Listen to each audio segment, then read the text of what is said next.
Greetings, fellow mathematicians. In this video, we're going to take a look at everything that you need to know about geometric series. So we're going to start first with the question, what is a geometric series? Now it's very simple. It's a special type of infinite series where each term grows by a factor of r. So if we start with our first term, a, multiply that number by r to get ar. Take that term, multiply that by another factor of r to get ar squared. Multiply that by another factor of r to get ar cubed, and then so on and so on. So we're going to refer to a as the first term, r as the common ratio. Now there's two versions you're going to encounter in summation notation, likely through your Calc 2 course. The first version starts with the index n beginning with 1, and the term contains r to the n minus 1. Now the other version has your starting index n begin with 0, but contains in the term r to the n. Now these two terms, or general formulas for the nth terms, look different just with their exponents, r to the n minus 1 versus r to the n, but they give the same terms. First term is a, then ar squared, ar cubed, and in the equivalent version, ar squared, ar cubed. The only thing that is different between those two versions is how you're counting. The first version, you start counting with 1 and count up from there. The second version, you start counting with 0 and count up. So just make sure you're comfortable with those two different versions. Again, you're likely going to encounter both of them throughout your Calc 2 course and beyond. All right, now the first question that students are going to usually encounter is, how do I know when I have a geometric series? There's many types of infinite series. Geometric series are very special and important types that you'll want to identify very quickly.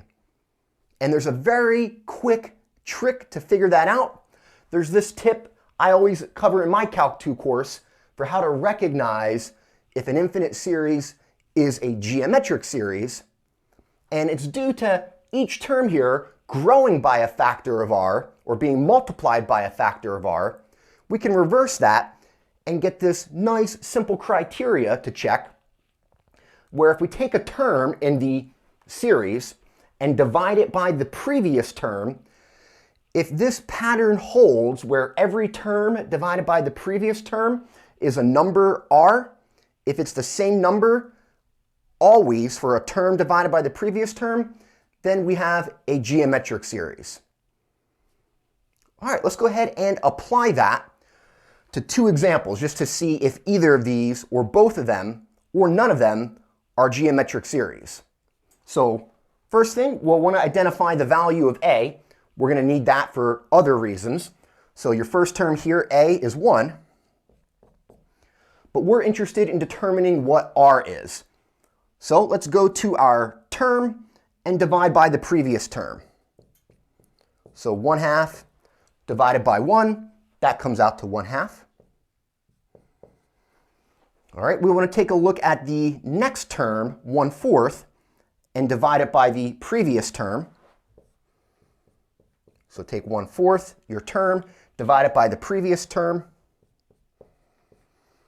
Make sure you're comfortable just working with fractions. Here, when you divide by a fraction, you can multiply by the reciprocal.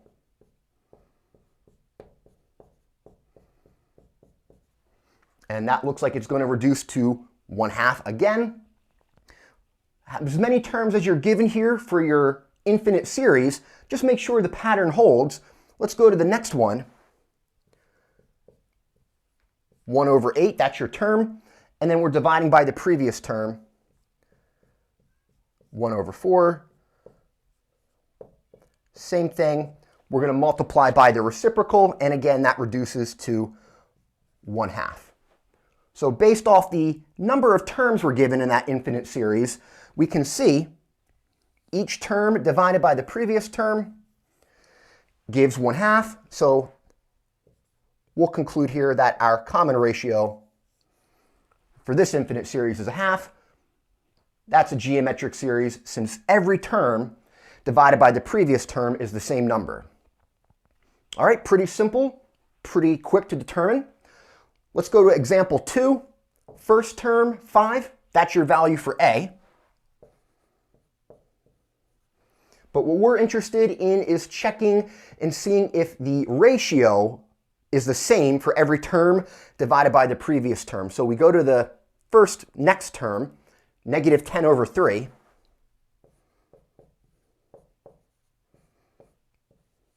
And that's our term, so we divide by the previous term, 5. That might be able to be worked out quickly, but I always like to write it.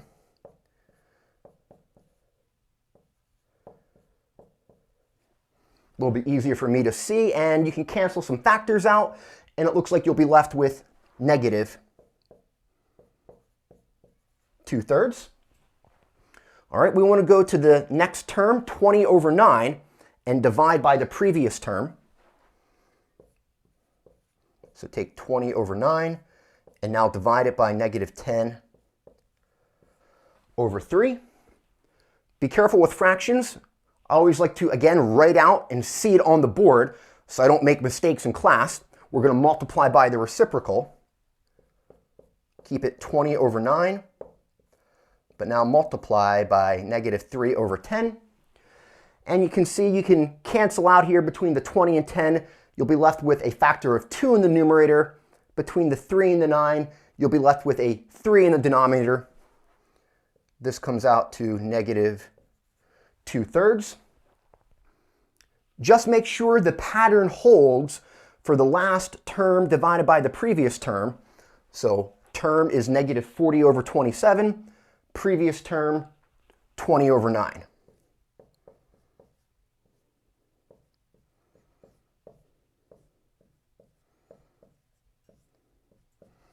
All right, same thing. When you're dividing, multiply by the reciprocal. So we have negative 40 over 27 times now 9 over 20. And if you simplify that, cancel your common factors out, you'll again be left with negative 2 over 3. All right, and since we get the same number for all the terms divided by previous terms, negative 2 over 3, that is telling us we have a geometric series where the common ratio here is negative 2 over 3.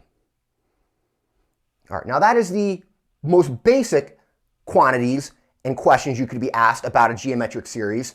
What is the value of A and R for that geometric series? What we're going to get to next is knowing how to determine A and R, how to determine if the geometric series converges or diverges. Now that we can determine the values of A and R for a geometric series, it'll be very easy for us to determine when the geometric series converges or diverges. There's two simple cases. The first is if the absolute value of R, your common ratio, is less than 1, which is equivalent to saying the value of R is strictly between negative 1 and 1, then your geometric series is convergent. In the case that it is convergent, we get a really nice simple formula for the sum. In other words, what all the terms add up to. And the sum formula is A, your first term, divided by 1 minus R. It's a really nice simple formula. You're going to use it anytime you're asked to find the sum. And it's one of the few cases where for an infinite series, we have a formula for what it sums to. All right, the other case is if the absolute value of R is greater than or equal to 1, then the geometric series is divergent. So all you need to determine convergence or divergence is the value of R, and we can calculate that by looking at every term divided by a previous term. So with that in mind, let's take a look at 3 examples where we're going to get comfortable using both those versions. The version with the starting index of 1, and then the other version with the starting index of 0. More importantly, one involves R to the n minus 1 power, the other one involves R to the n. All right, so let's take a look at example 1. This involves the form r to the n with the starting index of 0. Here, our value of r is 2/3. And since that is less than 1, this tells us this geometric series is convergent.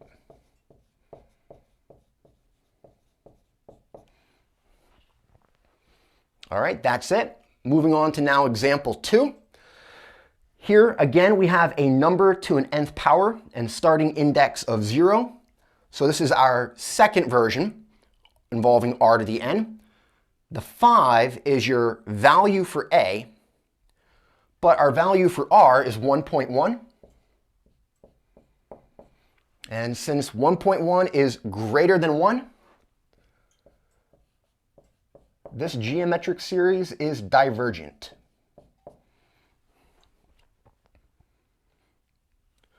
All right, now the third example, this one's a little bit trickier. Notice the term here involves an n-1 power, and in the denominator, an nth power. Now, there's a lot of ways that you can deal with this, most of which are rewriting. You could write out terms here and determine the value of r by looking at term divided by previous term, but I like to rewrite this. It's a very nice trick and tip for what you'll be getting into for the rest of your Calc 2 course when dealing with infinite series. Now we have a choice. We could try to rewrite this involving nth powers or n-1 powers. What we're going to notice is our starting index is 1. So we're going to try to rewrite our term to match this, a number times another number to an n-1 power. All right, so let's go ahead and start with our term, which is -3 to the n-1 divided by 4 to the n. And what I would like is for there to be an n-1 for the power of 4. Now I can't just make it n-1, but we're going to use a sneaky trick, one of the best tricks in the mathematical handbook. We're going to add 0. And how we're going to do that is add 0 in the exponent of 4 in the denominator. We're going to keep the numerator the same, -3 to the n-1, but I'm going to rewrite the denominator as 4 to the n-1 plus 1. Notice why we can do this. -1 plus 1, that is 0, and you're always able to add 0. All right, so I'm just going to now split this up, the denominator. We have -3 to the n-1 in the numerator. I'm going to split this up as 4 to the n-1 times 4 to the positive 1.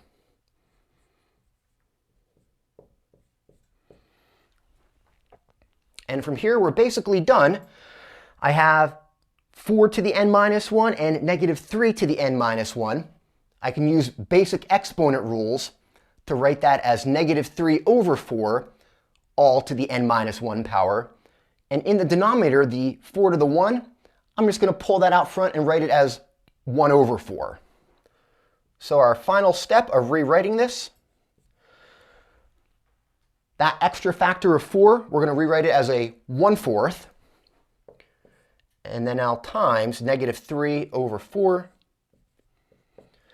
to the n-1 power. Again, there's a lot of ways that you can do this. This is something that you'll want to get comfortable with. It's going to pop up later in your Calc 2 course when dealing with other topics for infinite series. So now we have rewritten our term. I just like to rewrite the infinite series to use that. So we have our sum starting from 1 to infinity of now 1 over 4 times -3 over 4 to the n-1 power. We can identify the value of a. That's the number in front, which is 1 over 4. But we want our value for r. That's the number in this first version, where we're taking the n minus 1 power of that. So r here is negative 3/4. And it's okay for your value of r to be negative. That is in absolute value less than 1. Or you can say negative 3 over 4 is between negative 1 and 1. And that falls into the convergent case. So our geometric series here is convergent.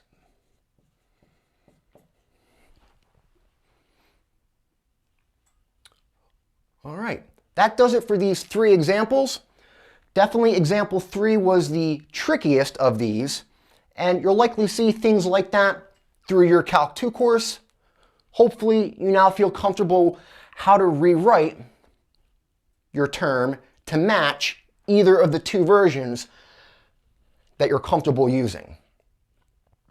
Now what we're going to get to in the last part is how we come up with this formula for the sum, and we'll take a look at some proofs for where these cases for a convergent and divergent geometric series come from. In this last part, we're going to take a look at a short proof of where the sum formula comes from, a divided by 1 minus r. Now we're going to break this into 3 cases depending on the value of r, and we'll find in the last case that's where we'll get the sum formula from. Now everything that we're about to get to, it involves us looking at partial sums for an infinite series. So let's start with r equals 1. This is really nice to start with because if r is 1, 1 to any power is just 1. So every term here just evaluates to a. The infinite series becomes a plus a plus a plus a forever. And if we were to look at finding a formula for the nth partial sum, adding up the first n terms, since every term is a, add up n of them. Repeated addition is just multiplication. So your nth partial sum should just be n times a. We have our formula for the nth partial sum. Now we take a look at the limit of the nth partial sum to see if our infinite series converges or diverges. So take a limit as n approaches infinity of s sub n. Notice your factor of n is going to approach infinity. A could be positive or negative, so this limit here could be positive or negative infinity, depending on the value of a. Either way, this limit does not exist since it approaches positive or negative infinity. So in this case, our infinite series diverges. So there's no sum to find in that case. The next case, where the value of r is greater than 1, we can just use a simple theorem up here, which likely you covered maybe very quickly in your Calc 2 course.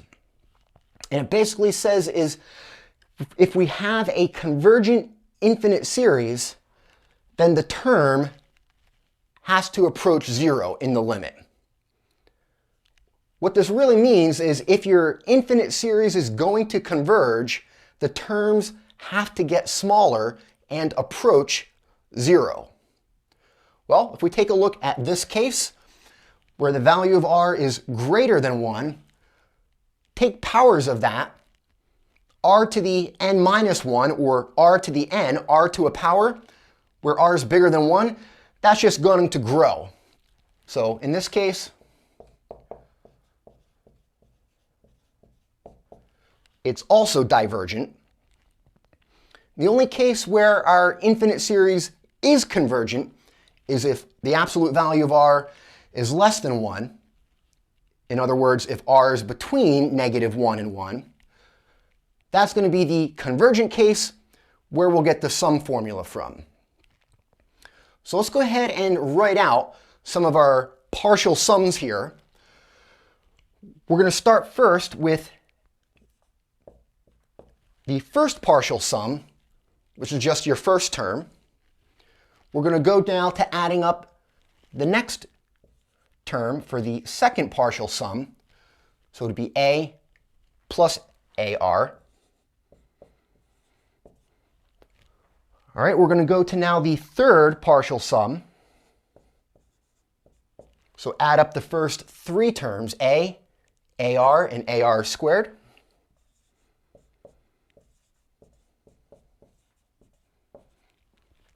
And just to see a pattern, let's go to the fourth partial sum, which is adding up the first four terms, a plus ar plus ar squared plus ar cubed. Now there's going to be a little bit of a trick here. Some things are going to seem off, but notice your fourth partial sum involves a highest power of r cubed. Third partial sum involves r squared. Second partial sum, r to the first power. Now, if we were to propose a formula here, looks like what we might suggest for s sub n is we add up terms multiplying by r, but the nth partial sum should involve r to 1 power less. 4 involves r cubed as the highest power. S sub n should involve r to the n minus 1 power. So let's write out what that looks like. A plus ar plus ar squared plus ar cubed.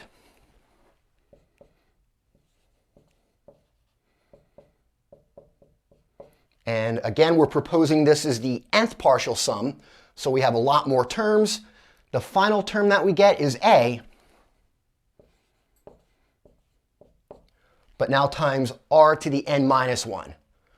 The highest power of r, one value less than the partial sum index. All right, now again, our goal is we're trying to find a formula for the nth partial sum. And there's a neat little trick here. We're going to take this expression and we're going to multiply the whole thing by r. So let me write it right below. We're going to have r times s sub n.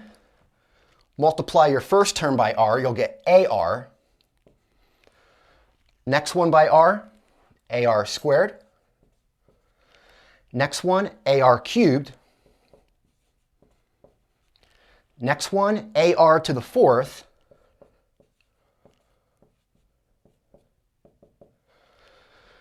A lot more terms. And what we have to be careful with here is there's a lot of terms here going up to in s sub n ending with r to the n minus 1. Prior to the n minus 1 power would have been n minus 2. Multiply that by r, you'll get a to the times r to the n minus 1. And then your final term is this one multiplied by r, leaving you with a times r to the n.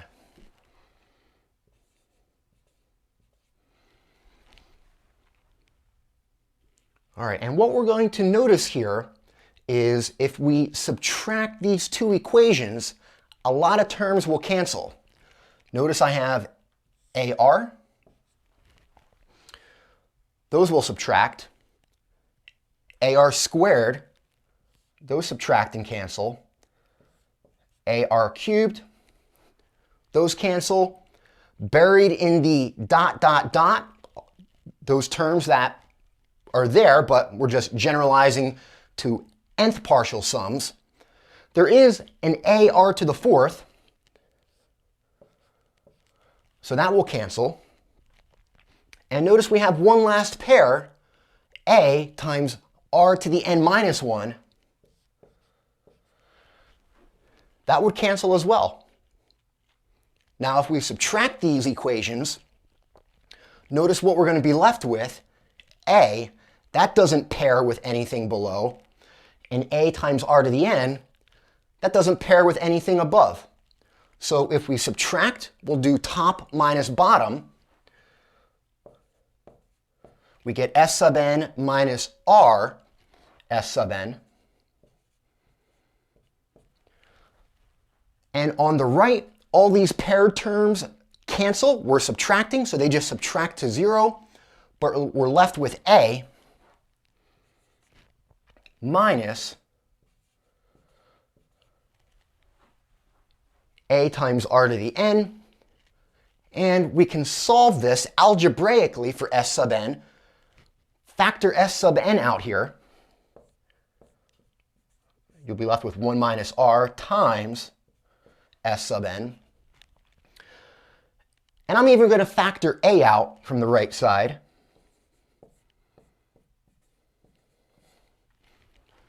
And we have one last final step to solve for the nth partial sum. Divide by 1 minus R.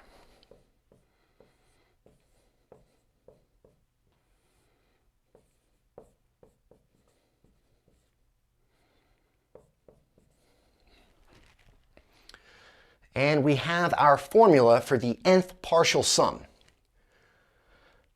Now, the key to determining if an infinite series converges or diverges, once you have a formula for the nth partial sum, which is usually very hard to do, we want to see if the limit of the nth partial sum exists.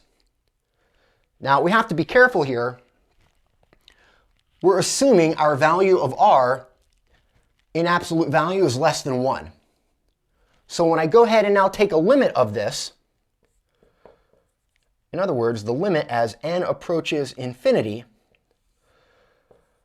of that term, A times 1 minus R to the n divided by 1 minus R.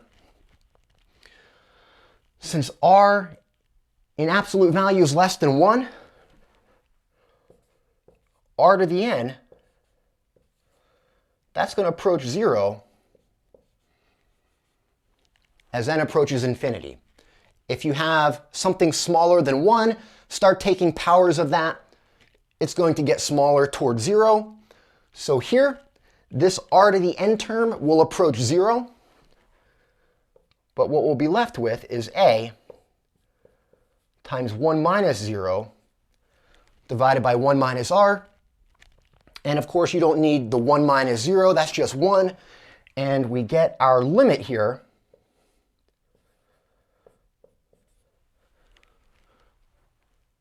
A divided by 1 minus R. And that limit, that is the limit of the nth partial sum. So take a limit as n approaches infinity.